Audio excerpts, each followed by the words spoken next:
신문발전기금을 유용한 혐의로 기소된 허석 순천시장에게 2심 재판부가 벌금 2천만 원을 선고했습니다. 시장 직위를 이용한 범죄가 아닌 만큼 시장직은 유지하게 됐습니다. 전남에서 연일 200명 안팎의 코로나19 확진자가 나오고 있습니다. 최근에는 동부권의 확산세도 심상치 않았습니다. 코로나19 변이 바이러스인 오미크론이 전남을 중심으로 확산하면서 대응체계도 달라질 전망인데요. 전남의 새로운 방역 대책을 살펴봤습니다. 정부의 방역 대책을 두고 이제는 바꿔야 한다, 더 강화해야 한다는 찬반 여론이 엇갈리고 있습니다. 여론은 지금을 통해 시민들의 생각을 들어봤습니다.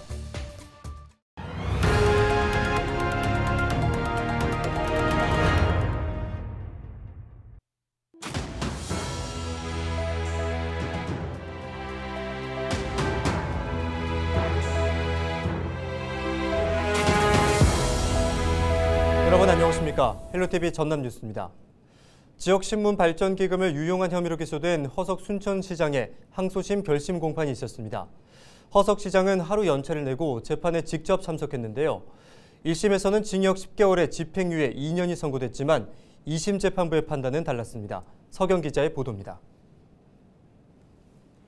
25일 광주지법 형사대법정에서 열린 허석 순천시장의 항소심 결심 공판. 항소심 재판부는 징역 10개월에 집행유예 2년을 선고한 원심을 파기하고 허 시장에게 벌금 2천만 원을 선고했습니다. 재판부는 허 시장이 지원금을 부당하게 수령했고 편취액이 상당해 죄책이 무겁다고 밝혔습니다.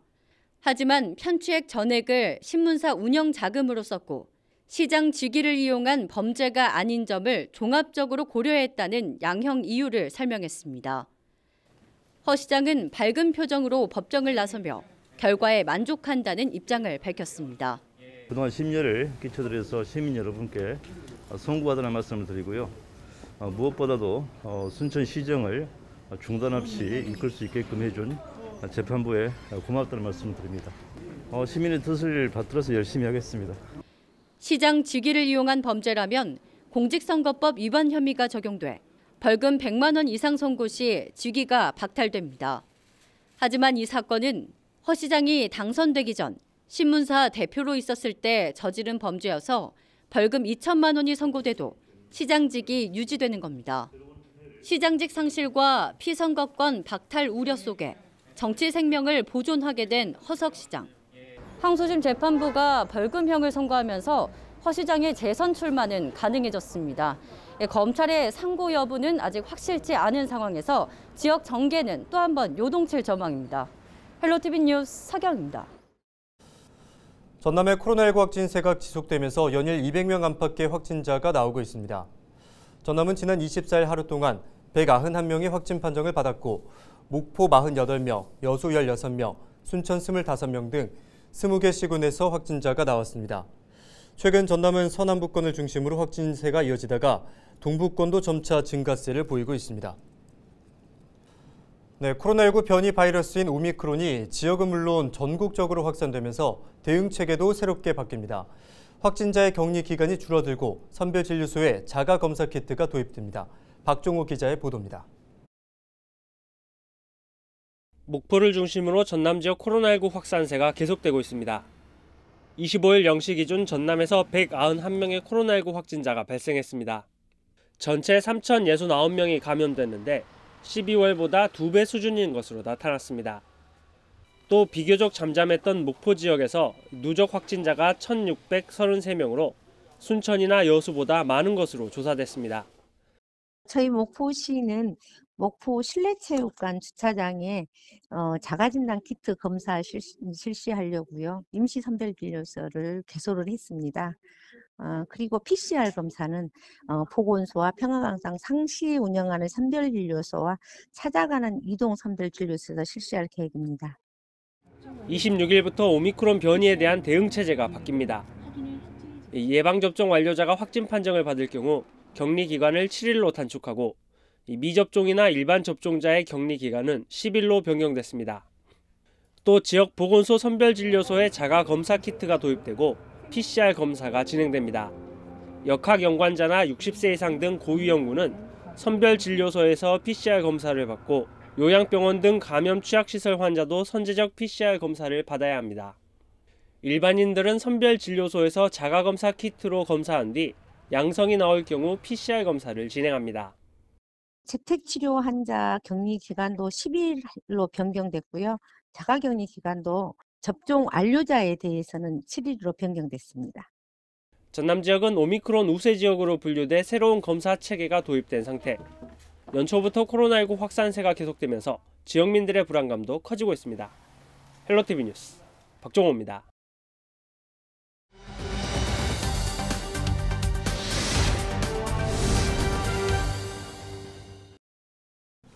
정부의 거리두기 조치가 우선 다음 달 6일까지 시행되고 있는데요.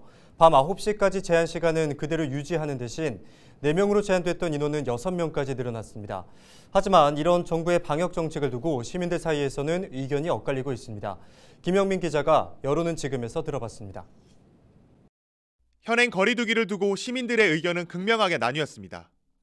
가장 크게 반발하는 건 역시 매출에 직격탄을 맞은 자영업자들이었습니다.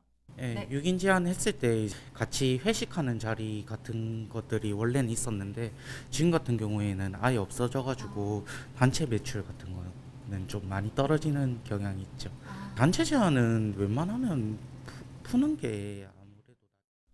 심지어 현장에서는 실효성이 없다는 목소리도 나옵니다. 인원 제한이 근본적인 대책이 아니라는 겁니다.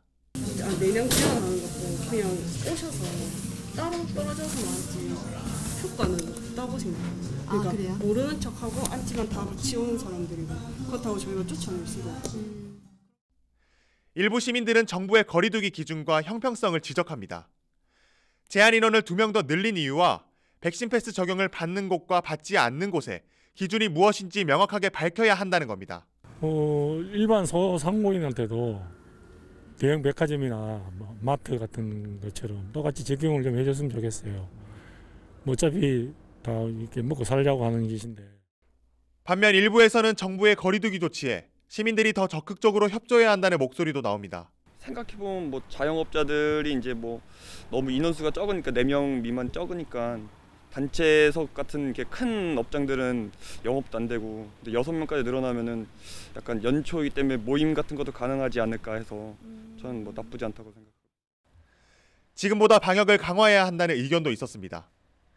기준과 형평성을 따지기보다 코로나 종식이라는 목표로 정부와 시민이 함께해야 한다는 겁니다. 대형마트나 백화점에서 백신을 안 맞으면 다른 사람들도 다 그냥 위험하니까 백신 패스해서 빨리 그냥 종식되게 하는 게 좋은 것 같아요. 정부의 방역 정책을 두고 시민들의 의견이 엇갈리는 가운데 사회적 거리두기는 오늘 6일까지 시행됩니다. 헬로티비 뉴스 김영민입니다. 광양시 3차 긴급재난생활비 지급이 25일부터 시작됐습니다. 광양시는 아파트 관리사무소와 마을회관 등에 찾아가는 민원 창구를 마련하고 신청 즉시 현장에서 긴급재난생활비를 지급합니다. 10일 저녁 6시 기준 모든 광양시민은 1인당 30만 원씩 광양사랑 상품권 카드 25만 원과 온누리 상품권 5만 원을 받을 수 있습니다. 광양의 유일한 4년제 대학인 한려대학교가 다음 달 말 폐교될 예정입니다. 1995년 개교한 한려대학교는 현재 법원에서 선임한 파산 관제인이 학교를 운영하면서 파산 절차를 밟고 있는 것으로 확인됐습니다. 한려대학교는 그동안 설립자 비리와 부실 운영 등이 밝혀지고 정부 재정 지원이 제한되면서 사실상 대학 운영이 어려워졌습니다. 2019년 해직 교수 A 씨는 법원에 학교 법인에 대해 파산 신청을 했고 지난해 10월 파산 결정과 법인 해산이 선고됐습니다. 한려대학교는 올해 신입생을 모집하지 않고 재학생 470여 명을 인근 대학으로 편입할 수 있도록 안내하고 있습니다. 초중 고교생 자녀를 둔 가구들의 자녀 사교육비가 소득분위 기준 최대 8배가량 차이가 나는 것으로 확인됐습니다. 더불어민주당 김회재 국회의원이 통계청 가계동향조사 마이크로 데이터를 분석한 결과 만 7세에서 18세 자녀를 둔 가구 가운데 상위 20%인 가구의 평균 자녀 사교육비는 87만 2천 원, 하위 20%인 가구는 10만 8천 원으로 조사됐습니다. 최종 학력이 초등학교 졸업인 세대주를 둔 가구의 70.5%가 소득 하위 40%에 해당하고 4년제 이상 대학교를 졸업한 세대주를 둔 가구의 79.6%가 소득 상위 40%에 해당하는 것으로 확인됐습니다. 김 의원은 교육 격차를 해소하기 위해 프랑스의 우선 교육 정책을 벤치마킹해 교육 격차가 심한 지역이나 계층에 대폭적인 교육 투자가 이루어져야 한다고 강조했습니다. 네, 광양시가 지역의 모든 어린이집 교직원에게 명절 휴가비를 20만 원씩 주기로 했습니다. 광양시는 교직원들의 처우 개선을 위해 기존에 10만 원씩 지원하던 명절 휴가비를 이번 설부터 2배 올리기로 했다고 밝혔습니다. 지원 대상은 모두 1,305명으로 총 사업비 5억 6천만 원이 들어갈 예정입니다. 지난해 여수 지역을 찾은 관광객이 977만여 명으로 집계됐습니다.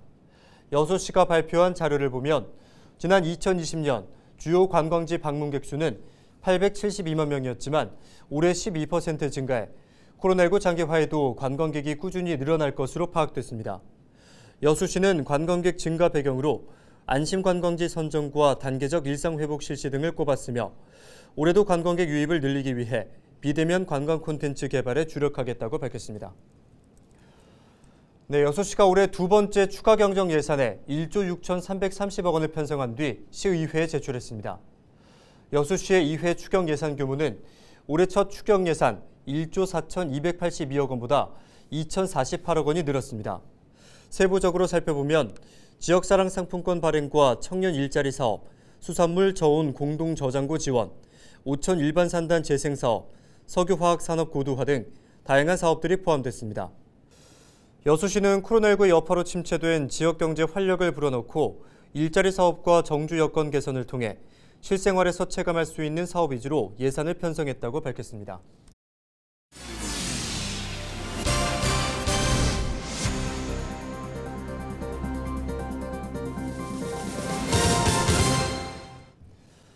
신재생에너지 개발 이익을 주민과 공유하는 정책을 추진하고 있는 신안군에서 지난 1년 동안 14억 원의 배당금이 지급된 것으로 나타났습니다.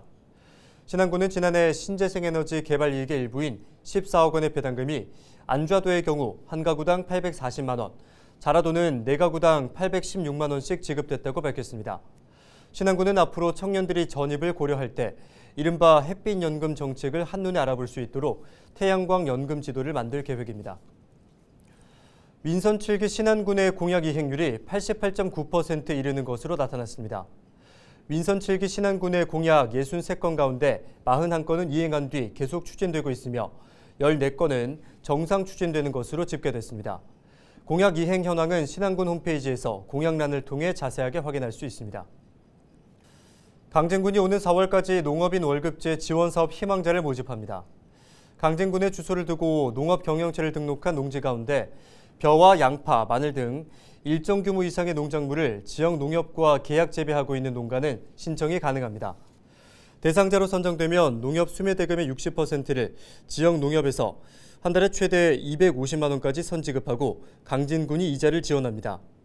강진군은 지난해까지 627개 농가를 대상으로 6,500만 원의 이자를 지원했습니다. 목포지방해양수산청이 설 연휴를 맞아 여객선 이용객을 대상으로 해양 안전 캠페인을 추진합니다. 이번 캠페인은 연안 여객선 터미널에서 코로나19 예방수칙 안내문과 해양안전 홍보 물품을 배부하는 활동이 진행됩니다. 또한 해양안전체험관에서 구명조끼 착용법 등 영상을 통한 간접 체험 기회가 제공됩니다. 순천만 국가정원 별빛 산책이 설 연휴 마지막 날인 오는 2월 2일까지 개최됩니다. 순천만 국가정원 별빛 산책은 빛을 주제로 8가지 이색 공간으로 꾸며져 인공눈 포토존과 불쇼 등을 즐길 수 있습니다.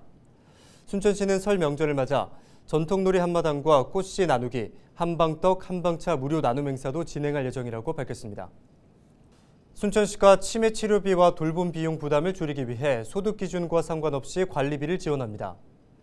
치매 치료 관리비는 기존 중위소득 120% 이하 환자에만 지급됐지만 올해부터 소득 기준 제한 없이 한 달에 최대 3만 원씩 실비로 지원됩니다.